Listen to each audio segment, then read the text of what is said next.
ವಿಶೇಷ ಕಾರ್ಯಕ್ರಮಕ್ಕೆ ಸ್ವಾಗತ. ನಾನು ಲಕ್ಷ್ಮಿ. ಇವತ್ತಿನ ನಮ್ಮ ಈ ವಿಶೇಷ ಕಾರ್ಯಕ್ರಮದಲ್ಲಿ ಜಯದೇವ ಆಸ್ಪತ್ರೆಯ ಮುಖ್ಯಸ್ಥರಾದಂತಹ ಡಾಕ್ಟರ್ ಸದಾನಂದ ಇದ್ದಾರೆ. ಬನ್ನಿ ಕಾರ್ಯಕ್ರಮಕ್ಕೆ ಸ್ವಾಗತಿಸೋಣ. ಡಾಕ್ಟರ್, ಕಾರ್ಯಕ್ರಮಕ್ಕೆ ಸ್ವಾಗತ. ನಮಸ್ಕಾರ. ಡಾಕ್ಟರ್, ಏನು ಇತ್ತೀಚಿನ ದಿನಗಳಲ್ಲಿ ಈ ಹೃದಯಾಘಾತ ಅಥವಾ ಹೃದಯ ಸಂಬಂಧಿ ಕಾಯಿಲೆಗಳು ಹೆಚ್ಚಾಗಿ ಕಂಡು ಬರ್ತಾ ಇದೆ. ಇದಕ್ಕೆ ಕಾರಣ ಏನಿರಬಹುದು ಡಾಕ್ಟರ್? ಇದಕ್ಕೆ ಮುಖ್ಯ ಕಾರಣ ಅಂದರೆ ನಮ್ಮ ಬದಲಾದಂತಹ ಜೀವನ ಶೈಲಿ. ನಾವು ಹಿಂದಿನ ದಿನಕ್ಕೆ ಕಂಪೇರ್ ಮಾಡಿಕೊಂಡ್ರೆ ಈಗ ನಮಗೆ ಸೆಡೆಂಟರಿ ಲೈಫ್ ಸ್ಟೈಲ್ ತುಂಬ ಜಾಸ್ತಿ ಆಗಿದೆ, ಮತ್ತು ನಮ್ಮ ಆಹಾರದಲ್ಲಿ ತುಂಬ ಬದಲಾವಣೆ ಆಗಿದೆ, ಮತ್ತು ನಮ್ಮ ಕೆಲಸದಲ್ಲಿ ಒತ್ತಡ ತುಂಬ ಜಾಸ್ತಿ ಆಗಿದೆ. ಸೊ ಇದೆಲ್ಲವೂ ಸೇರಿಕೊಂಡು ಇತ್ತೀಚಿನ ದಿನಗಳಲ್ಲಿ ಸಣ್ಣ ವಯಸ್ಸಲ್ಲೇ ಹಾರ್ಟ್ ಕಾಯಿಲೆ ಎಲ್ಲರಿಗೂ ಬರ್ತಾ ಇದೆ.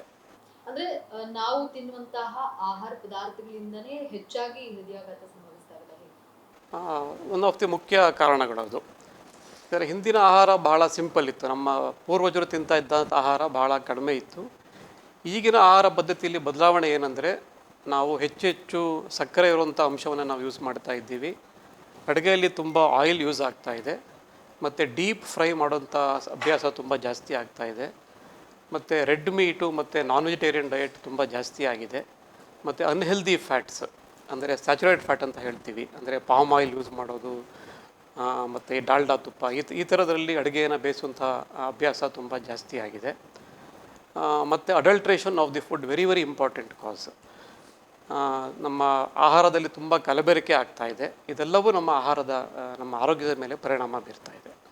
ಏನೋ ಡಾಕ್ಟರ್, ಇತ್ತೀಚಿನ ದಿನಗಳಲ್ಲಿ ನಾವು ನೋಡಿರುವಂತಹ ಕೇಸಸ್ ಜಾಸ್ತಿ ಅಂದರೆ ಯುವಕರಲ್ಲಿ ಹೆಚ್ಚಾಗಿ ಒಂದು ಹಾರ್ಟ್ ಅಟ್ಯಾಕ್ ಅನ್ನೋದು ಕಾಣಿಸ್ಕೊಳ್ತಾ ಇದೆ. ಅದಕ್ಕೆ ಕಾರಣ ಏನಿರಬಹುದು? ಹೌದು, ಈ ಕಳೆದ ಒಂದು 4-5 ವರ್ಷಗಳಲ್ಲಿ ನಾವು ನೋಡ್ತಾ ಇದ್ದೀವಿ, ಸಣ್ಣ ವಯಸ್ಸವರಿಗೆ ನಾವು ಪ್ರತಿದಿನ ಒಂದು 25-30 ವಯಸ್ಸವರು ಒಬ್ಬಿಬ್ಬರನ್ನಾದರೂ ನಾವು ನಮ್ಮ ಆಸ್ಪತ್ರೆಯಲ್ಲಿ ಅಡ್ಮಿಟ್ ಮಾಡಿ ನಾವು ಟ್ರೀಟ್ಮೆಂಟ್ ಕೊಡ್ತೀವಿ. ಸೊ ಸಣ್ಣ ಯುವತಿಯರಲ್ಲಿ ಹಾರ್ಟ್ ಅಟ್ಯಾಕ್ ಪ್ರಮಾಣ ತುಂಬ ಜಾಸ್ತಿ ಆಗ್ತಾ ಇದೆ, ಮತ್ತು ಅವರಲ್ಲಿ ಸಡನ್ ಡೆತ್ ತುಂಬ ಜಾಸ್ತಿ ಆಗ್ತಾ ಇದೆ.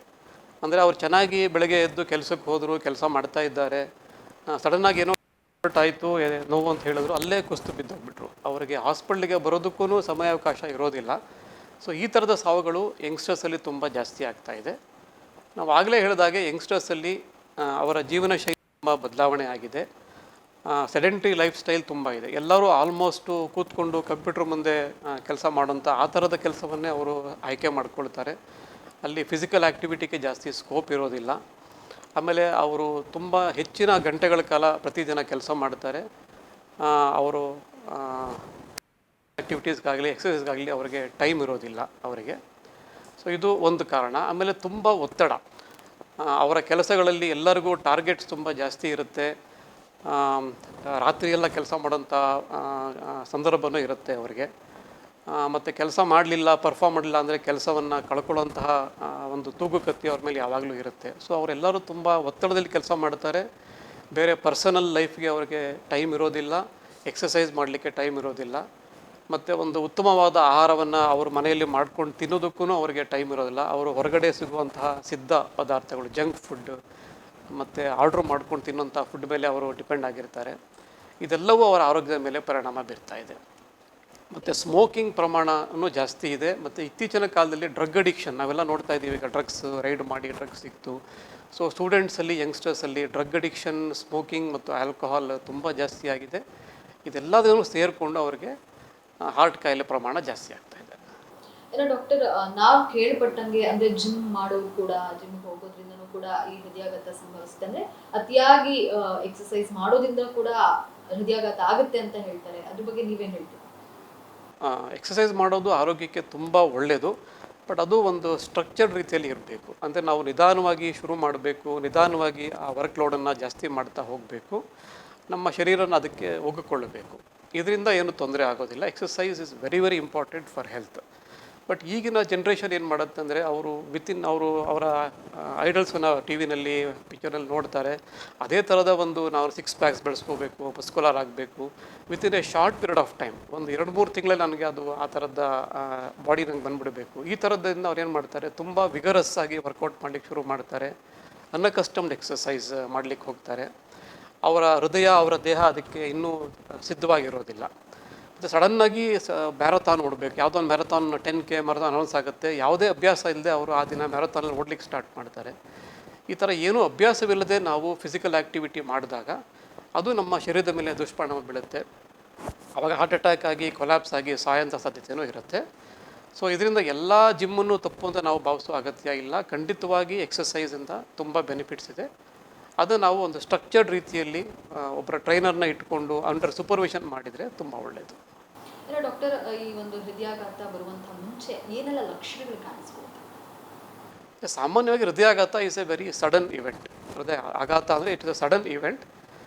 ಅದಕ್ಕೆ ಮುಂಚೆ ರೋಗಿ ಚೆನ್ನಾಗೇ ಇರ್ತಾನೆ, ಇವತ್ತು ಏನು ಮುನ್ಸೂಚನೆ ಇರೋದಿಲ್ಲ. ಸಡನ್ನಾಗಿ ಅವರಿಗೆ ಕಾಮನೆಸ್ಟ್ ಸಿಂಪ್ಟಮ್ ಅಂದರೆ ಎದೆ ನೋವು ಬರೋದು. ಎದೆ ಮಧ್ಯಭಾಗದಲ್ಲಿ ಒಂಥರ ಸ್ಕ್ವೀಸಿಂಗ್ ಸೆನ್ಸೇಷನ್ ಬಂತು, ಆ ಥರದ ಭಯಂಕರ ನೋವು ಅವ್ರು ಯಾವತ್ತೂ ಅನುಭವಿಸಿರಲ್ಲ. ಆ ಥರ ತುಂಬ ಅನ್ಬೇರೇಬಲ್ ಪೇಯ್ನ್ ಬರುತ್ತೆ.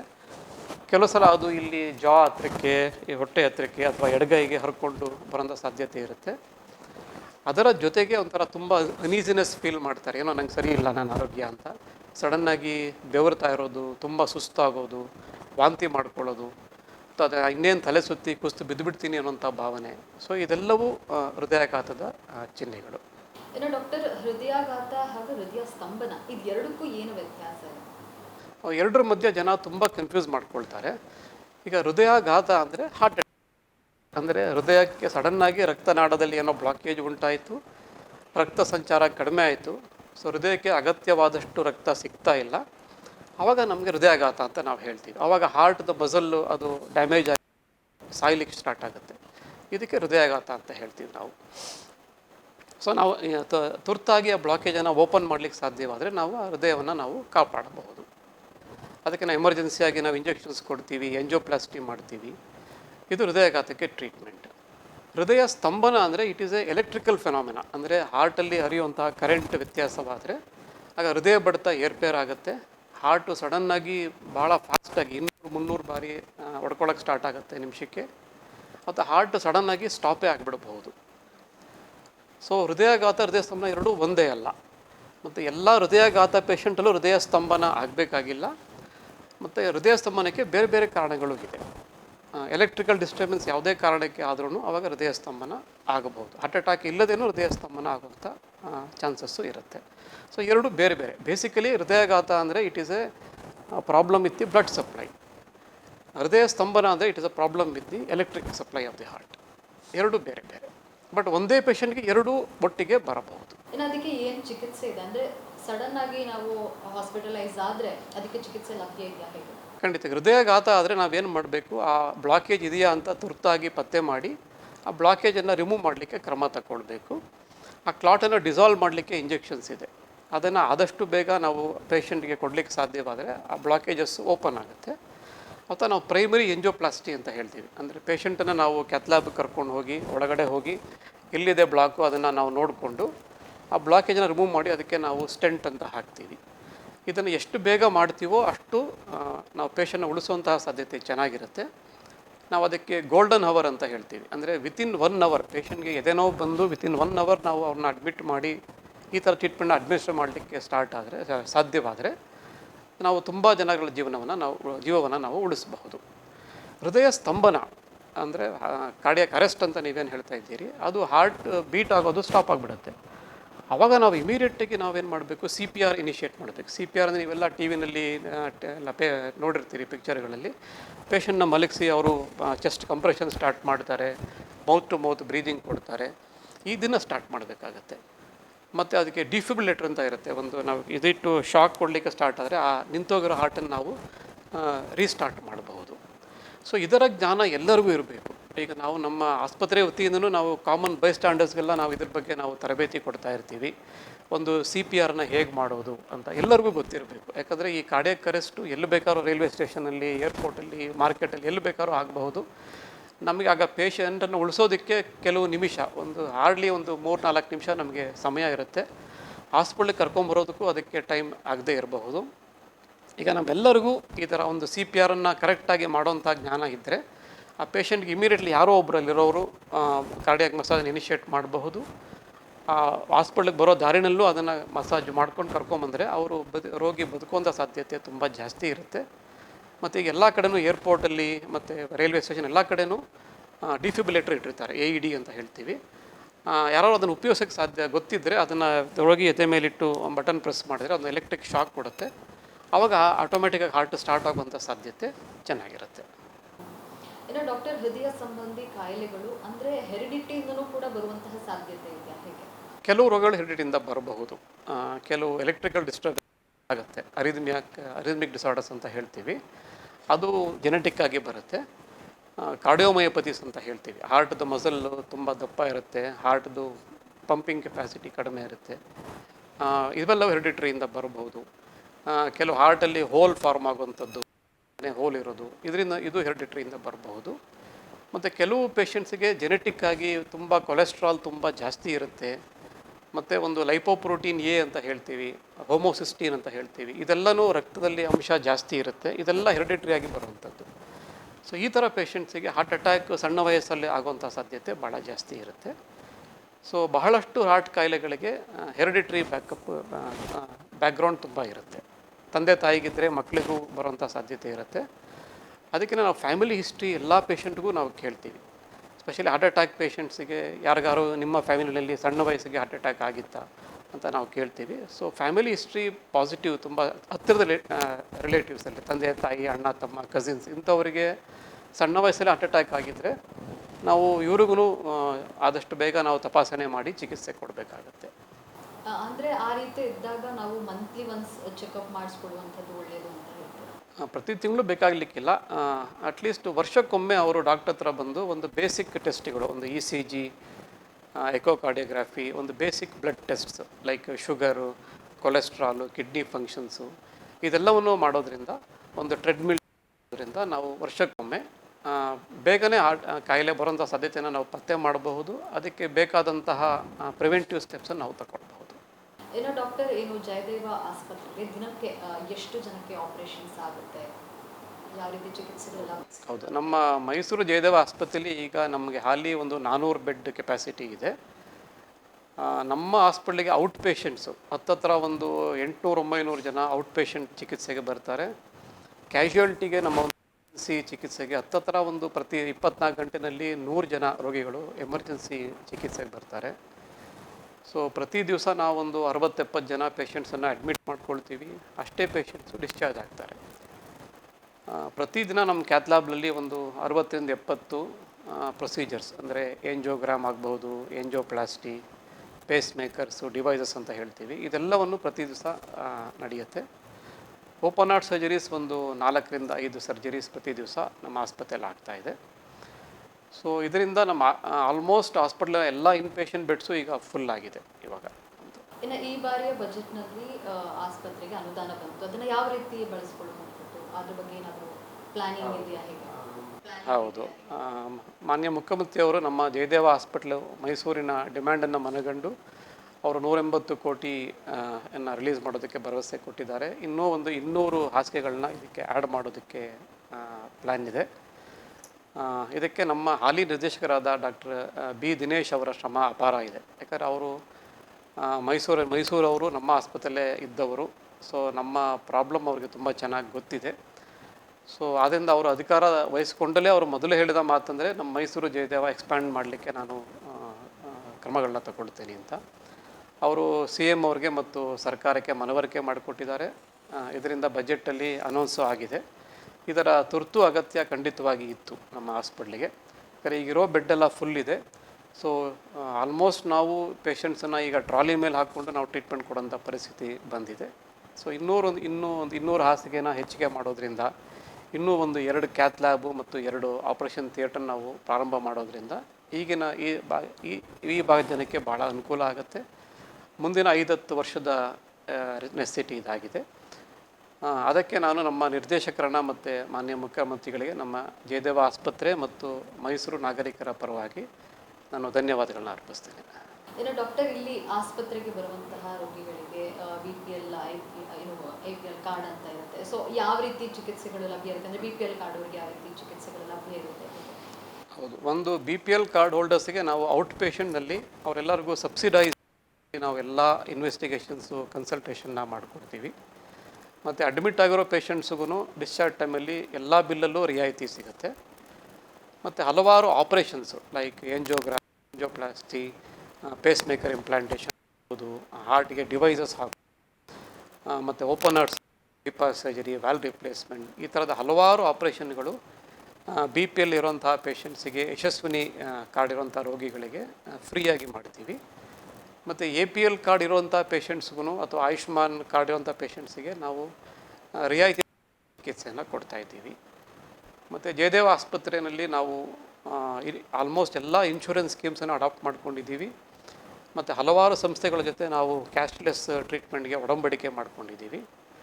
ನಮ್ಮಲ್ಲಿ ಆಲ್ಮೋಸ್ಟ್ ಒಂದು 75 ಭಾಗ ಶಸ್ತ್ರಚಿಕಿತ್ಸೆ, ಎಂಜೋಗ್ರಾಮ್, ಎಂಜೋಪ್ಲಾಸ್ಟಿ, ಬೈಪಾಸ್ ಆಪ್ರೇಷನ್ಸು ಕ್ಯಾಶ್ಲೆಸ್ ಆಗೇ ನಡೆಯುತ್ತೆ, ಪೇಷಂಟ್ಸ್ಗೆ ಫ್ರೀಯಾಗಿ ನಡೆಯುತ್ತೆ. ಇಲ್ಲ ಡಾಕ್ಟರ್, ಎಷ್ಟೋ ಜನಕ್ಕೆ ಒಂದು ಥಾಟ್ಸ್ ಇರುತ್ತೆ, ಅಂದರೆ ನಾವು ಪ್ರೈವೇಟ್ ಹಾಸ್ಪಿಟಲಿಗೆ ಹೋದರೆ ಮಾತ್ರ ನಮ್ಮ ಜೀವ ಉಳಿಸ್ಕೊಳ್ಳೋಕ್ಕಾಗೋದು, ಗೌರ್ಮೆಂಟ್ ಹಾಸ್ಪಿಟಲಲ್ಲಿ ನಮಗೆ ಒಳ್ಳೆ ಫೆಸಿಲಿಟೀಸ್ ಸಿಗಲ್ಲ ಅನ್ನುವಂಥದ್ದು ಇರುತ್ತೆ. ಬಟ್ ಇಲ್ಲಿ ಯಾವ ರೀತಿ ಫೆಸಿಲಿಟೀಸ್ ಇದೆ, ಅಂದರೆ ಆ ಭಯ ಇರುತ್ತಲ್ಲ ಜನರಿಗೆ, ನಾವು ಇಲ್ಲಿ ಹೋದರೆ ಜೀವ ಉಳಿಸ್ಕೊಳ್ಬಹುದು ಅನ್ನೋದೊಂದು ಹೋಪ್ಸ್ ಬರಬೇಕಲ್ಲ. ಸೊ ಇಲ್ಲಿ ಯಾವ ರೀತಿ ಒಂದು ಫೆಸಿಲಿಟೀಸ್ಗಳಿದೆ? ಹೌದು, ಜಯದೇವ ಆಸ್ಪತ್ರೆ ಇದಕ್ಕೆ ಒಂದು ಅಪವಾದ ಅಂತ ನಾನು ಹೇಳ್ತೀನಿ. ಇಲ್ಲಿ ನಮಗೆ ಎಲ್ಲರೂ ಟ್ರೈನ್ಡ್ ಸ್ಟಾಫ್ ಇದ್ದಾರೆ, ಅಡಿಕ್ವೇಟ್ ಸ್ಟಾಫ್ ಇದ್ದಾರೆ.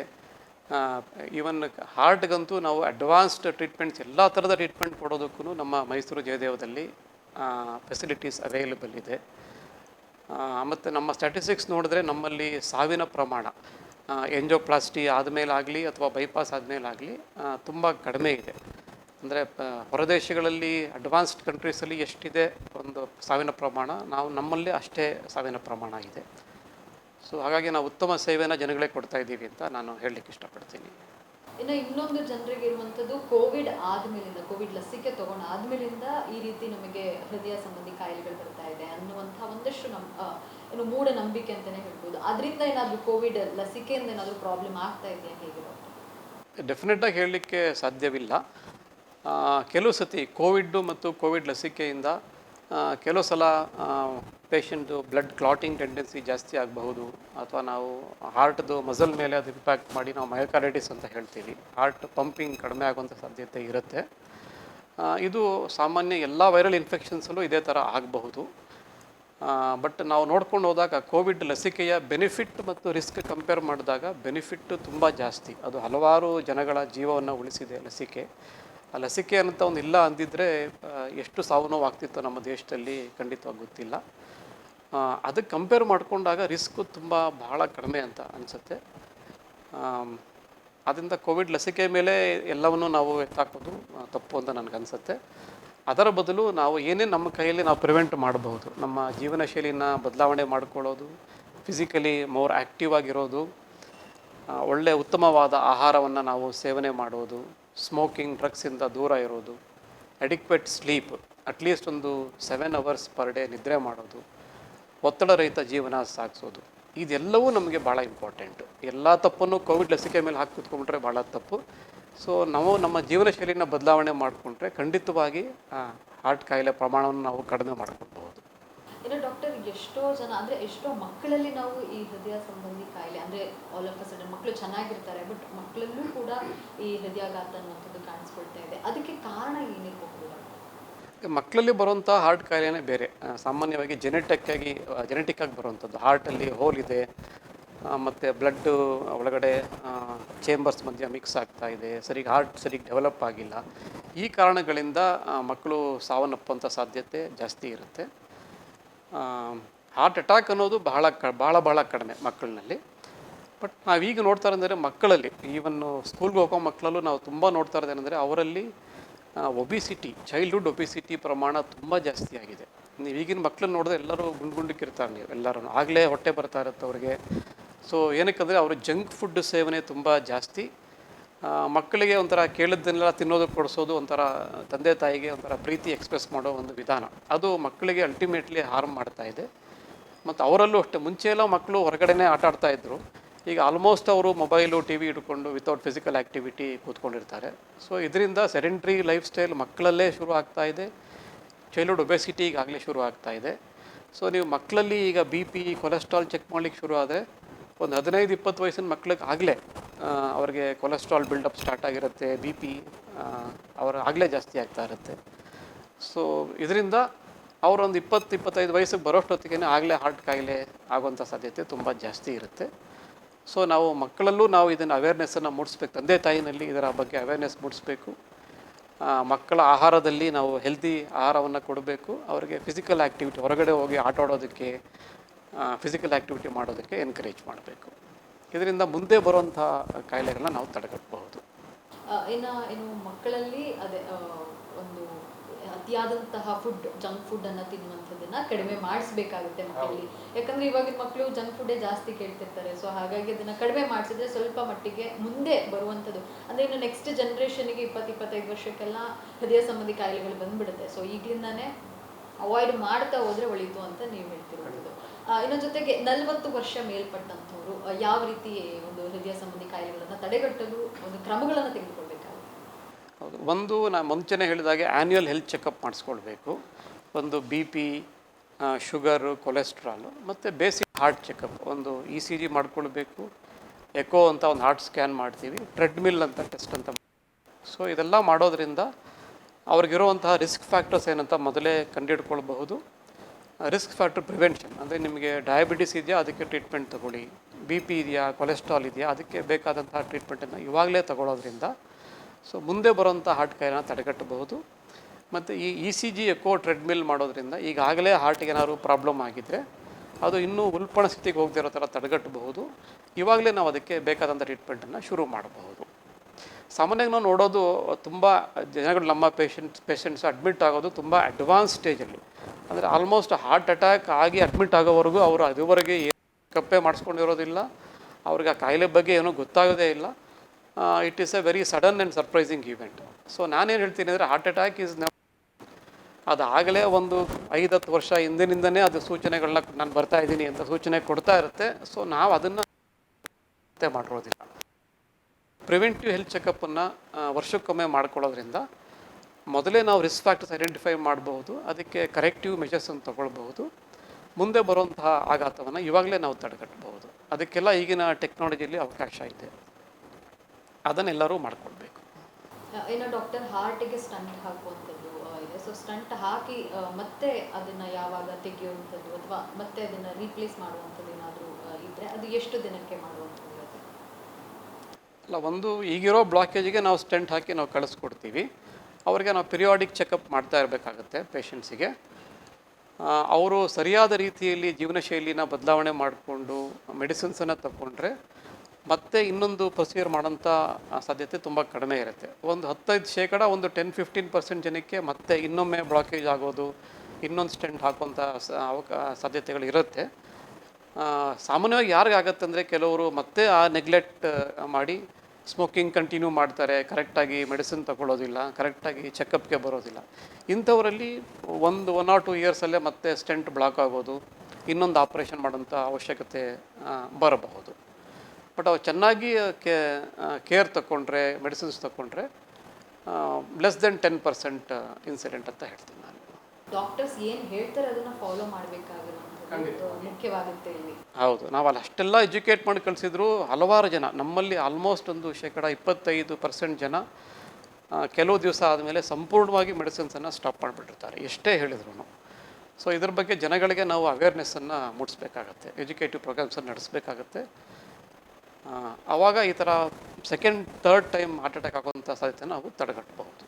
ಇನ್ನು ಡಾಕ್ಟರ್, BPL ಕಾರ್ಡ್ ಕೂಡ ಇಲ್ಲದೆ ಇರುವಂತಹ ಬಡ ರೋಗಿಗಳು ಬರ್ತಾರೆ, ಅಂಥವ್ರಿಗೂ ಕೂಡ ಇಲ್ಲಿ ಉಚಿತ ಚಿಕಿತ್ಸೆ ಲಭ್ಯ ಇಲ್ಲ, ಹೇಗೆ? ಹೌದು, ಹಲವಾರು ಜನ ನಾವು ನೋಡ್ತೀವಿ BPL ಕಾರ್ಡ್ ಇರೋದಿಲ್ಲ, ಯಾವುದೇ ಕಾರ್ಡನ್ನು ಮಾಡಿಸ್ಕೊಂಡಿರಲ್ಲ. ಕೆಲವರು ಅಲೆಮಾರಿ ಜನಗಳಿರ್ತಾರೆ ಅಥವಾ ಹೊರ ರಾಜ್ಯದಿಂದ ಬಂದಿರ್ತಾರೆ, ತಮಿಳುನಾಡು, ಬಿಹಾರ ಆ ಕಡೆಯಿಂದ ಇಲ್ಲಿ ಲೇಬರರ್ಸ್ ಆಗಿ ಬಂದಿರ್ತಾರೆ. ಅವ್ರ ಹತ್ರ ಆ ಕಾರ್ಡ್ ವ್ಯಾಲಿಡ್ ಇರೋದಿಲ್ಲ. ಆ ಥರ ಪೇಷಂಟ್ಸು ತುಂಬ ಜನ ಬರ್ತಾರೆ. ಸೊ ಅವರಿಗೂ ನಾವು ಅವರ ಫೈನಾನ್ಷಿಯಲ್ ಸ್ಟೇಟಸ್ ನೋಡಿಕೊಂಡು ನಾವು ಉಚಿತ ಚಿಕಿತ್ಸೆ ಕೊಡೋದಕ್ಕೆ ನಮ್ಮಲ್ಲಿ ಪ್ರಾವಿಷನ್ ಇದೆ. ಸೊ ನಮ್ಮ ಜಯದೇವ ಕಾನ್ಸೆಪ್ಟೇ ಏನಂದರೆ ಟ್ರೀಟ್ಮೆಂಟ್ ಫಸ್ಟ್, ಪೇಮೆಂಟ್ ನೆಕ್ಸ್ಟ್ ಅಂತ. ಸೊ ನಾವು ಬಂದ ಕೂಡಲೇ ಯಾರ ಹತ್ರನೂ ಆಲ್ಮೋಸ್ಟ್ ನಾವು ಹಣದ ಬಗ್ಗೆ ಮಾತಾಡೋದಿಲ್ಲ. ಸೊ ಟ್ರೀಟ್ಮೆಂಟ್ ಎಲ್ಲ ಮುಗಿದ ಮೇಲೆ ಅವ್ರಿಗೆ ಸ್ಕೀಮ್ಸಲ್ಲಿ ಕವರ್ ಆದರೆ ಫ್ರೀ ಟ್ರೀಟ್ಮೆಂಟ್ ಆಗುತ್ತೆ, ಅಥವಾ ಯಾವುದೇ ಸ್ಕೀಮಿಗೆ ಬರೋದಿಲ್ಲ ಅಂದ್ರೂ ಅವ್ರಿಗೆ ಎಷ್ಟು ಶಕ್ತಿ ಇದೆ ಅಷ್ಟು ಹಣ ಕಟ್ತಾರೆ, ಮಿಕ್ಕಿದ ಅಬ್ಸರ್ವ್ ಮಾಡ್ಕೋತೀವಿ. ನಮಗೆ ಹಲವಾರು ದಾನಿಗಳಿಂದ ನಮಗೆ ಫಂಡ್ಸ್ ಬರುತ್ತೆ, ಅದನ್ನು ನಾವು ಯೂಸ್ ಮಾಡ್ಕೋತೀವಿ. ಒಂದು ಯಾರಿಗೂ ನಾವು ದುಡ್ಡು ಇಲ್ಲ ಅಂತ ಟ್ರೀಟ್ಮೆಂಟ್ ಕೊಡದೆ ವಾಪಸ್ಸಂತೂ ಕಳಿಸೋದಿಲ್ಲ.